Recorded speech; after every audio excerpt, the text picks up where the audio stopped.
We are starting today with Dijak, who was called up to the main roster as part of the WWE draft, and a video shared by WWE showed that his colleagues in NXT were thrilled for the big news. Since being called up though, Dijak has had 0 matches on Monday Night Raw, and now fans will never see what he can do as part of the main roster. Taking to social media, Dijak confirmed the reports that his contract with WWE would be ending this month and shared that he is leaving the company. His statement reads, "Here's the truth. WWE never negotiated with me. We attempted to negotiate and they stonewalled us. They never made me a single offer. Then they informed me they would not renew my contract at the 11th hour. 2 months ago, I was in one of the best matches in NXT history and a top match of WrestleMania weekend. On that day, a top executive in WWE told me I was crushing it. I was slated to feud for the NXT title, but got called up to Raw instead. I consistently outperformed everyone's expectations, especially throughout 2023 and early 2024. I never complained about anything or was difficult to work with. I tirelessly pitched ideas to anyone who would listen as recently as the day before I was notified. I never once missed a booking, and I was injured 1 time in 7 years for 3 months. I'm thankful, disappointed, but also excited. This has lit a fire under me to relentlessly prove myself to the world. All I ever wanted was a fair shot, and now I have the opportunity to go out and take it. That's enough talk. Now it's time to do or die, Jack." It's shocking that WWE didn't negotiate a new contract with someone as talented as Dijak, who had a fantastic run in NXT last year and who had the support of fans. According to Fightful's Sean Ross Sapp, Dijak was notified that WWE would not be re-signing him following his WWE Speed match with Xavier Woods, so only in the last 2 weeks. The exact timing of WWE's decision remains unclear, and Corey Brennan, also of Fightful, added that Dijak was well-liked and was praised by officials in NXT and WWE. Dijak confirmed in his tweet that he was initially set to challenge for the NXT title, and it's reported that Shawn Michaels was a big supporter of his despite past creative differences. Michaels even called Dijak directly to welcome him back to NXT after his run as T-Bar, and Dijak would train for weeks at a time despite living in New Hampshire. It's unclear why Dijak was not regularly featured on Raw, as talent and sources within WWE were surprised with his limited on-screen presence following his call-up this year. Dijak himself told Sean Ross Sapp that he sensed something was wrong when he wasn't included in plans for Raw in the weeks following the draft.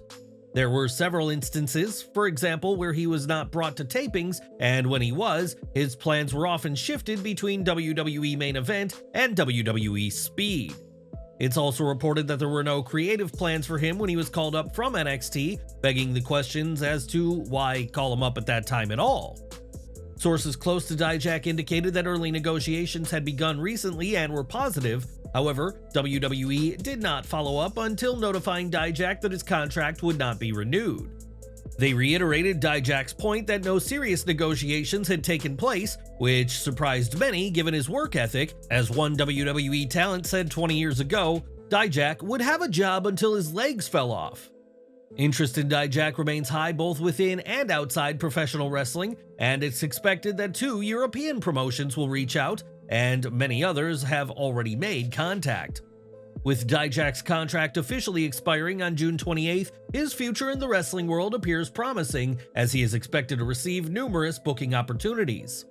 Dijak will soon be able to work where he wants, and from now on will be able to take part in third-party endeavors like Cameo without WWE breathing down his neck. On Twitter, Dijak shared that WWE would take half of his Cameo earnings, and to celebrate his exit, he's cutting his price in half to $49 per video.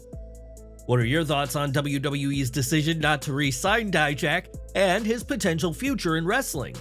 What did you make of his limited use on Raw and Shawn Michaels' support? Let us know in the comments below. We've got news from the Wyatt Six now, as since their arrival last week, fans have been curious about what the group's motivations are and what they plan to do now that they're here. On this week's Raw, Bo Dallas, in his first appearance on TV since 2019, was essentially interviewed by his dark alter ego Uncle Howdy in a compelling dialogue between the two. This segment came across as something like therapy for Bo, and one of the questions asked that has resonated with fans was, "How did it feel when your brother died?"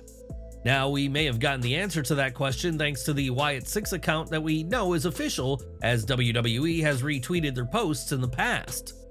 This latest tweet asks the same question from Raw, before asking, "How did it feel when you died?" And the sentence continues to get shorter until the last line simply reads, "Howdy." Some fans have speculated that this tweet shows that everything that's happened has led Bo to Uncle Howdy, and the second line has sparked a lot of discussion among fans. The line, "How did it feel when you died?" could take inspiration from a line Bray Wyatt used to deliver, in which the leader of the Firefly Funhouse would claim he's already dead. The concept of the Fiend was that it could not be killed as the creature was already dead, built on the pain and suffering that Bray Wyatt had experienced in his life. The use of this line again could suggest that now that Bray has passed, that Bo's pain and suffering is manifesting in this version of Uncle Howdy, just like how Bray manifested in The Fiend. It would be an interesting take on the enigmatic Howdy and the Wyatt 6, and could explain why they go after some members of the roster, as they'd be acting in revenge. This is just one interpretation of the "How did it feel when you died?" question though, and some have suggested that this tweet is Bo returning the question to Uncle Howdy himself. We'll have to admit that this interpretation is a bit out there, even for an angle as cryptic as this, but there are comparisons to be made between this Uncle Howdy and old versions of Bray Wyatt. Bray even said in a promo that he was Uncle Howdy, and while many fans have overlooked the line as a red herring, WWE may utilize that line given what happened in the real world. With Wyatt's tragic passing, Bo might use Howdy as a projection of Bray, and that would explain the idea of Bo asking Howdy, "How did it feel when you died?" If Bo does see Uncle Howdy as some sort of projection of Bray, it could lead the Wyatt 6 to seek revenge on those who feuded with Wyatt in the past. Some names include Bobby Lashley, Braun Strowman, Seth Rollins, Randy Orton, LA Knight, and maybe even Finn Balor and Roman Reigns once the Tribal Chief is back. This could also be a tease that Alexa Bliss could feud with the group if she doesn't end up joining, as her last time with Wyatt saw the goddess cost him at WrestleMania 37. If so, this would have even more intrigue, as not only would Bliss have incurred the wrath of the Wyatt 6, but it'd put her at odds with her former ally, Nikki Cross. In fact, Bliss's most recent appearance for WWE back in January 2023 saw her confronted by Howdy via a video screen, and over a year later, we could get a development in this angle. As Finn Balor was the Fiend's first opponent, perhaps Joe Gacy and Dexter Lumis, who are Huskus the Pig and Mercy the Buzzard, could challenge for the World Tag Team titles. This could be done in Bray's memory, though it would be a bold call for this mysterious group to go from destroying superstars backstage to challenging for titles like anyone on the roster. Once again, the cryptic nature of the Wyatt 6 has left this entire matter up for debate, and what do you make to all that's been discussed from this tweet? Is Bo manifesting his late brother in Uncle Howdy? Could Uncle Howdy be ready to welcome Bo into his dark passenger?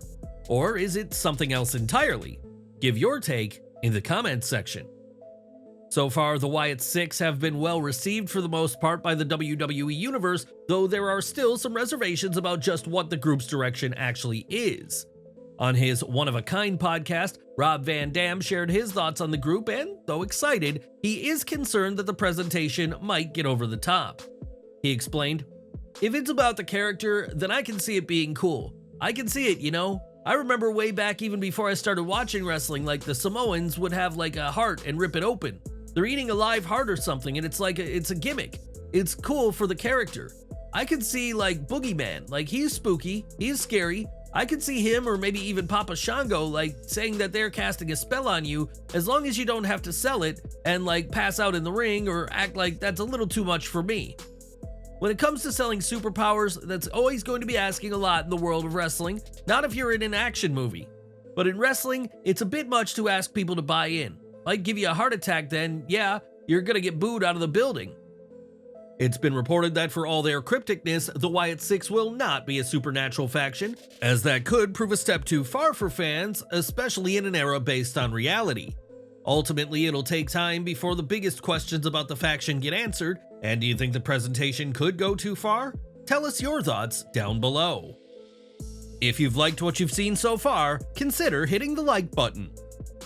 Next weekend, WWE will host its annual Money in the Bank event, where two superstars will earn a coveted title shot in Toronto, Canada.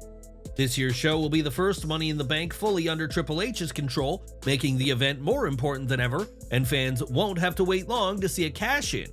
According to Wade Keller of PW Torch, WWE Creative are currently discussing ideas for cash-in attempts on the same night, but nothing concrete has been decided just yet. It's worth saying that these kinds of cash-ins are not unprecedented, as Liv Morgan, Bayley, Alexa Bliss, Kane, and Dean Ambrose all cashed in mere hours after winning their briefcase. One thing all 5 superstars have in common is that they all successfully cashed in, meaning a swift cash-in this year could ensure a new champion is crowned. For World Heavyweight Champion Damian Priest, he already has several challengers including Seth Rollins and Gunther, as well as Drew McIntyre, who wants to be in the men's ladder match. Should McIntyre qualify and win the briefcase, he likely won't wait long to cash in his case, and Drew, a victim of 2 cash-ins, knows all about cashing in at the right moment. Jey Uso is also considered a favorite of the men's ladder match, and like McIntyre, he too has faced and fallen to Priest in the past. Then there's also WWE Champion Cody Rhodes, and for the women's side, Women's World Champion Liv Morgan and Women's Champion Bayley could be at risk. But how do you think WWE should book the show? Should these champions be cashed in on next week in Toronto? Share your thoughts down in the comments section below. Now, it's no secret that time is running out for AJ Styles' career in the ring, which is why so many bought his fake retirement that he used to ambush WWE Champion Cody Rhodes. While speaking to WrestleManiac UK, AJ Styles revealed that he has no specific window when it came to his retirement, but knows that it'll be sooner than later.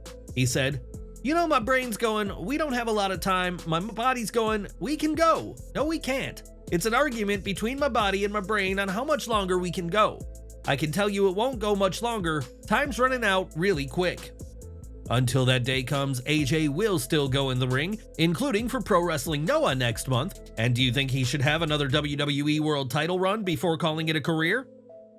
In recent days, there has been speculation about Shane McMahon joining AEW after Conrad Thompson claimed that Shane had broached the idea with All Elite talent.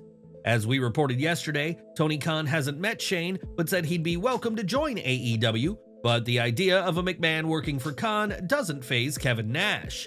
On his Click This podcast, Nash suggested that even a move like this would not matter, as AEW has too many issues on its plate to deal with first, saying, "To me, at this point right now, it doesn't matter what he brings, because there are 11 laps left in the Indianapolis 500 and AEW hasn't got a car on the track yet." We'll have to see whether Shane joins AEW, as it seems anything is possible these days, but such a blockbuster move wouldn't make a difference as far as Big Daddy Cool is concerned. In May 2022, Mercedes Moné, then Sasha Banks, left WWE alongside Naomi amid creative differences at the time with the direction Vince McMahon wanted to go in. The then tag champions disagreed with the idea of them entering and losing singles titles feuds, believing it lessened their titles, and were indefinitely suspended after the walkout. While speaking to WFan this week, Mercedes hinted at the complexities behind her departure, teasing that full details might only be revealed in a future book. She said, "For so many years, everyone wants the tea on that drama. You're not going to get it unless you buy the book maybe 10 years later." Moné was asked if WWE imposed any restrictions on her in her contract and admitted that even filming The Mandalorian was a struggle for her, given her role with WWE at the time. Despite the chance for a WWE star to represent the company in a massively popular show, Moné said that it took significant effort to get the time off for her role as Koska Reeves. This is in stark contrast to AEW, as she said that Tony Khan has assured her whatever she needs, including a private jet to travel from LA to AEW shows, will be available. When pressed on backstage issues, she emphasized a personal evolution from being a legit boss to taking charge as a CEO in her own life in the time since her WWE exit. Moné recalled a pivotal moment of clarity where she felt compelled to pursue personal growth as well as stand up against what she considered unjust circumstances. This decision, she claimed, helped pave the way for her current success as one of the highest paid women in wrestling history and holding the TBS championship in AEW. Moné hopes to add more gold to her trophy cabinet this weekend as she'll challenge NJPW Strong Women's Champion Stephanie Vacker in a title-for-title match at Forbidden Door. Another historic first will see AEW and CMLL Women's Champions face off, and the Strong title was created back in 2023 with the intention of Moné winning the gold. But what do you make of Mercedes Moné's thoughts on her decision to leave WWE and her subsequent success in AEW and New Japan? Let us know down below. Unlike previous Forbidden Door events, this weekend's event will feature more than just AEW and New Japan, as Stardom will enter the fray and feature some notable talent. Mina Shirakawa will challenge AEW Women's World Champion Toni Storm, and this won't be the last time we see Stardom talent in AEW if Tony Khan has his way.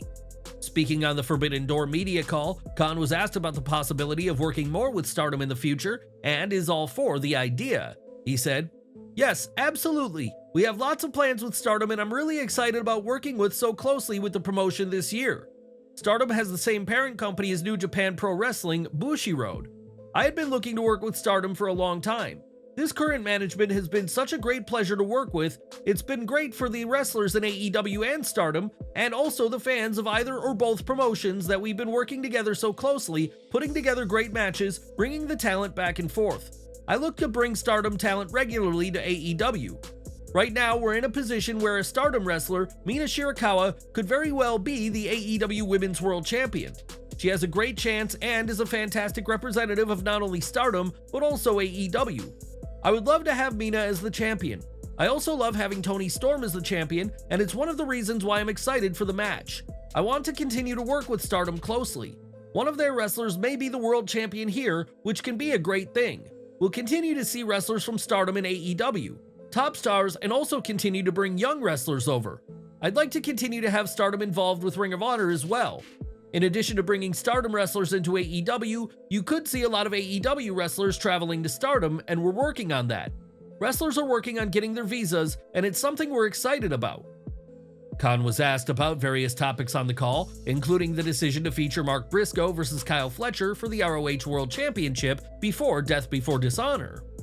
Khan explained that both wrestlers have busy schedules with worldwide bookings, and the match demonstrates his commitment to deliver excellent content for Honor Club subscribers. It'll be interesting to see if this boosts Honor Club, which remains operational at this time, as Khan has certainly had to work out many details for this ROH World title match. When asked about MJF's character shift and his involvement in it, Khan explained that wrestlers in AEW vary in their input levels on their on-screen persona.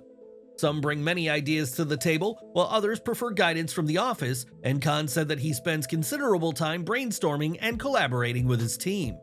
He also expressed admiration for MJF's authenticity and enjoyment in their communications, comments he wouldn't be making about the Salt of the Earth just a few years ago.